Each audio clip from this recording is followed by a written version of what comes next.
अनेक थर पूरी किंबा पकोड़ा करला टाइम रे आमर किछि तेल बड़ी जाए जहा फल रे आमे ई तेल को फोपाड़ी दे थाउ किंबा आपण माने जानि छंती ए तेल रे पुणी आउथरे फ्राए कले आम देह पई ये क्षति होई थाए। तेणु आमे ई तेल को आउ केउ सब उपाय रे व्यवहार करि परिबा चलंतु आज आमे वीडियो माध्यम रु जानिबा।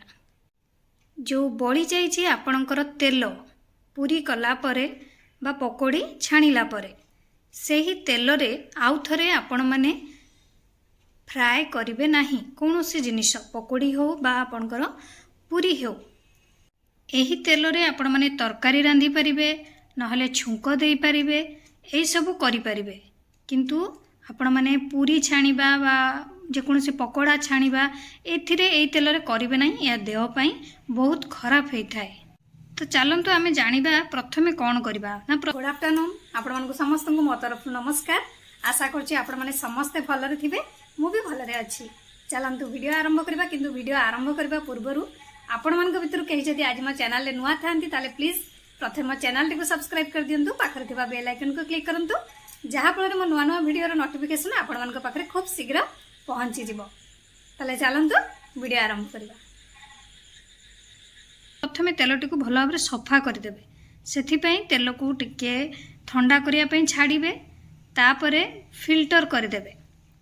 फिल्टर करदेले कौन हम जहाँ ऊपर तार मैला जो कला कला बसी थाए हो से छाणी होपर तल तेलटी आमर परिष्कार हो। एबे आपण माने सामान्य गरम करी एक सफा पात्र रे रखी पारिबे।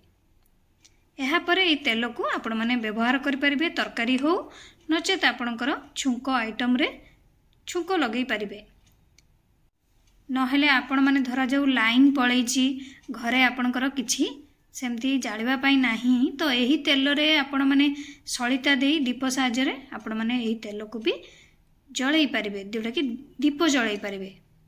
नहेले बहु जनकर थाए जो लंठन टाइप रो सेथिरे भी आपण मैंने यही तेलटी को देकी जलई पारे किसी कौन असुविधा हेनी। नहले यही तेल को आपण मैंने आपणकर आसबाब पत्र सफा करने भी व्यवहार करें। यही तेल साहाय्य आपण मैंने आपणकर आसबाब पत्र को पॉलिश करें।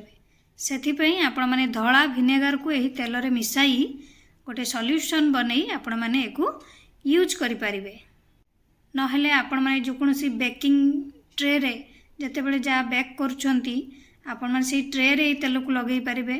आपणकर मीठा पिठा तैयारी करंतु बा कोनोसी केक तैयारी करछंती तो ए तेल को बेकिंग ट्रे लगेले सहज रे बाहर जाई पारे आ ता सहित आपणकर देह पई भी क्षति करिवो नाही। नहले आपणको घरे जदि गृहपालित पशु थाए सेमानकर खाद्य बनेला टाइम रे भी आपण माने एही तेल को व्यवहार करी दे पारिबे तांको खाइबा पई। किंतु बहुत जन थांती जे एही तेल को मैला बोली भावती जोटा कि जहाँ पड़े फोपाड़ी दे था सेमती करेंगे ना न खाइबे जदि आपण मैंने यही सब कम भी लगे पारे। आशा करुँचे आपण मानक वीडियोटी भल लगी आपण मानक बहुत हेल्पफुल भी जदि भल लगी थाए निहाती लाइक कमेंट शेयर सब्सक्राइब करदे। मत विदाय दिंतु पुणी देखा नेक्स्ट वीडियो रे। नमस्कार।